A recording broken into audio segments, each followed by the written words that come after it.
राधे राधे। मेरे प्यारे भाइयों बहनों माताओं व बंधुओं, संस्कार की बातें चैनल में आपका स्वागत है।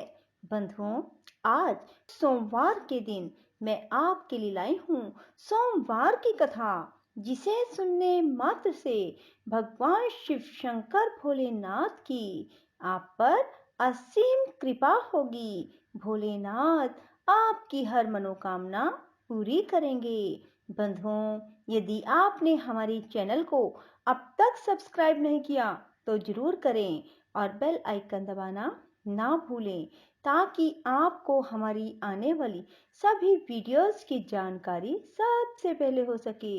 बंधुओं, वीडियो को पूरी सुनने के बाद कमेंट बॉक्स में जय शिव शंकर भोलेनाथ जरूर लिखें। बोलो शिव शंकर भोलेनाथ की जय हो। एक समय भगवान शिव माता पार्वती के साथ मृत्युलोक में भ्रमण करते करते विदर्भ देश में अमरावती नाम की अति सुंदर नगरी में पहुंचे। उसमें वहां के महाराज का बनाया हुआ अति सुंदर शिव जी का मंदिर था। कैलाशपति अपनी धर्म पत्नी के साथ उस मंदिर में निवास करने लगे। एक दिन माता पार्वती अपने प्राण प्रिय को प्रसन्न देख मनोविनोद करने की इच्छा से चौसर खेलने लगे। उसी समय मंदिर का पुजारी मंदिर में पूजा करने आया। पार्वती जी ने ब्राह्मण से प्रश्न किया, पुजारी जी बताओ, इस बाजी में हम दोनों में किसकी जीत होगी? ब्राह्मण बिना विचारे ही बोल उठा, महादेव जी की जीत होगी। थोड़ी देर में बाजी समाप्त हो गई और पार्वती जी की विजय हुई। पार्वती जी ने ब्राह्मण को कुपित होकर कोढ़ी होने का श्राप दे दिया। कुछ समय में पार्वती जी के श्रापवश पुजारी के शरीर में कोढ़ पैदा हो गया और वह अनेक प्रकार से दुखी रहने लगा।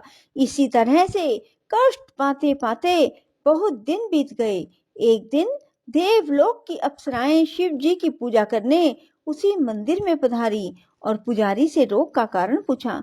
पुजारी ने निसंकोच सब बात उनसे कह दी। तब वे अप्सराएं बोली, हे पुजारी, अब तुम अधिक दुखी मत होना, भगवान शिव जी तुम्हारे कष्ट को दूर कर देंगे। तुम सब व्रतों में श्रेष्ठ जो षोडश सोमवार व्रत है उसको भक्ति के साथ करो। तब पुजारी अप्सराओं से हाथ जोड़कर विनम्र भाव से षोडश सोमवार व्रत की विधि पूछने लगे। अप्सराएं बोली, जिस दिन सोमवार हो उस दिन भक्ति के साथ व्रत करें, स्वच्छ वस्त्र पहने, आधा किलोग्राम गेहूं का आटा लें, इसके 3 भाग करके चूरमा बना लें, घी, गुड़, दीप, नैवेद्य, पूंगी फल, बेलपत्र, जनेऊ, चंदन, अक्षत, पुष्प आदि के द्वारा प्रदोष काल में भगवान शिव का विधि से पूजन करें। इसके बाद चूरमा में से 1 भाग शिव जी को अर्पण करें, बाकी के 2 भाग शिव जी का प्रसाद समझकर उपस्थित जनों में बांट दें और आप भी प्रसाद ग्रहण करें। इस विधि से 16 सोमवार व्रत करें। इसके बाद 17वें सोमवार के दिन 1.25 किलोग्राम गेहूं के आटे की बाटी बनाएं। तिल में तदनुसार घी और गुड़ मिलाकर चूरमा बनाएं। शिव जी का भोग लगाकर उपस्थित भक्तों में बांटें। पीछे आप भी परिवार सहित प्रसाद लें तो भगवान शिव की कृपा से उनके मनोरथ पूर्ण हो जाएं। ऐसा कहकर अप्सराएं स्वर्ग को चली गई। ब्राह्मण ने यथाविधि 16 सोमवार व्रत किया और भगवान शिव जी की कृपा से रोग मुक्त होकर आनंद से रहने लगा। कुछ दिनों के बाद जब फिर शिव जी और माता पार्वती उस मंदिर में पधारे, ब्राह्मण को निरोग देख पार्वती जी ने ब्राह्मण से रोग मुक्ति का कारण पूछा। ब्राह्मण ने 16 सोमवार व्रत कथा कह सुनाई। अब तो पार्वती जी अति प्रसन्न हो ब्राह्मण से व्रत की विधि पूछकर व्रत करने लगी, जिसके कारण उनके रूठे हुए पुत्र स्वामी कार्तिकेय स्वयं माता की आज्ञाकारी हुए। कार्तिकेय को अपने विचार परिवर्तन का रहस्य जानने की इच्छा हुई और माता से बोले, हे माता जी, आपने ऐसा कौन सा उपाय किया जिससे मेरा मन आपकी ओर आकर्षित हुआ? तब पार्वती जी ने 16 सोमवार व्रत कथा कहकर सुना दी। तब वे बोले, इस व्रत को मैं भी करूंगा, क्योंकि मेरा एक ब्राह्मण मित्र बहुत दुखी दिल से परदेश गया है। हमें उससे मिलने की बहुत इच्छा है। तब कार्तिकेय ने इस व्रत को किया और प्रिय मित्र मिल गया। मित्र ने आकस्मिक मिलन का भेद कार्तिकेय जी से पूछा तो वे बोले, हे मिस, हमने तुम्हारे मिलने की इच्छा करके 16 सोमवार का व्रत किया।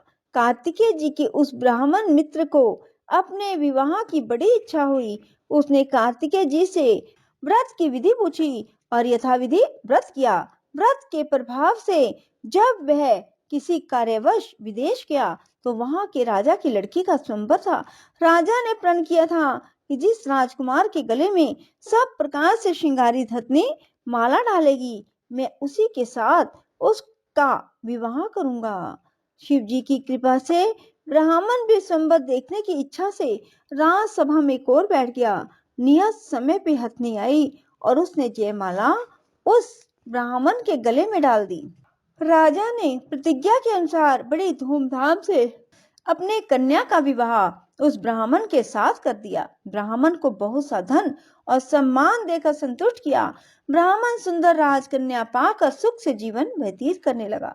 एक दिन राजकन्या ने अपने पति से प्रश्न किया, हे प्राणनाथ, आपने ऐसा कौन सा भारी पुण्य किया जिसके प्रभाव से हथनी ने सब राजकुमारों को छोड़कर आपको वरण किया? ब्राह्मण बोला, हे प्राण प्रिय, मैंने अपने प्रिय कार्तिकेय जी के कथन अनुसार 16 सोमवार का व्रत किया, जिसके प्रभाव से मुझे तुम जैसे स्वरूपवान लक्ष्मी की प्राप्ति हुई। व्रत की महिमा सुनकर राजकन्या को बड़ा आश्चर्य हुआ। वह भी पुत्र की कामना से व्रत करने लगी। शिव जी की दया से उसके गर्भ से एक अति सुंदर, सुशील, धर्मात्मा, विद्वान पुत्र हुआ।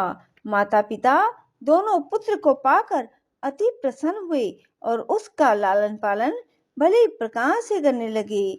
जब पुत्र समझदार हुआ तो एक दिन उसने माता से प्रश्न किया, तुमने कौन सा तप किया है जो मेरे जैसा पुत्र तेरे गर्भ से उत्पन्न हुआ? माता ने पुत्र का प्रबल मनोरथ जानकर अपने किए हुए 16 सोमवार व्रत को विधि के सहित पुत्र के सम्मुख प्रकट किया। पुत्र ने ऐसे सरल व्रत को सब तरह से मनोरथों का पूर्ण करने वाला सुना तो वह भी इस व्रत को राज्य अधिकार पाने की इच्छा से करने लगा।